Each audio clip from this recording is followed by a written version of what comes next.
ಸಂವಿಧಾನ ಪ್ರಸ್ತಾವನೆ ಭಾರತದ ಪ್ರಜೆಗಳಾದ ನಾವು ಭಾರತವನ್ನು ಒಂದು ಸಾರ್ವಭೌಮ ಸಮಾಜವಾದಿ ಜಾತ್ಯತೀತ ಪ್ರಜಾಸತ್ತಾತ್ಮಕ ಗಣರಾಜ್ಯವನ್ನಾಗಿ ಸ್ಥಾಪಿಸಲು ಮತ್ತು ಅದರ ಎಲ್ಲಾ ಪೌರರಿಗೆ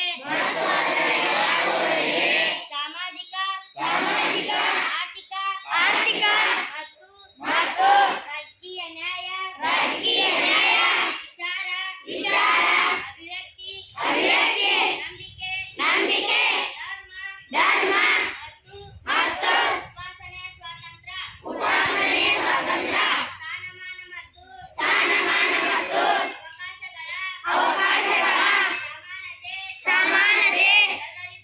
ಎಲ್ಲರಿಗೂ ದೊರೆಯುವಂತೆ ಮಾಡುವುದಕ್ಕೆ ವ್ಯಕ್ತಿ ಗೌರವ ದೇಶದ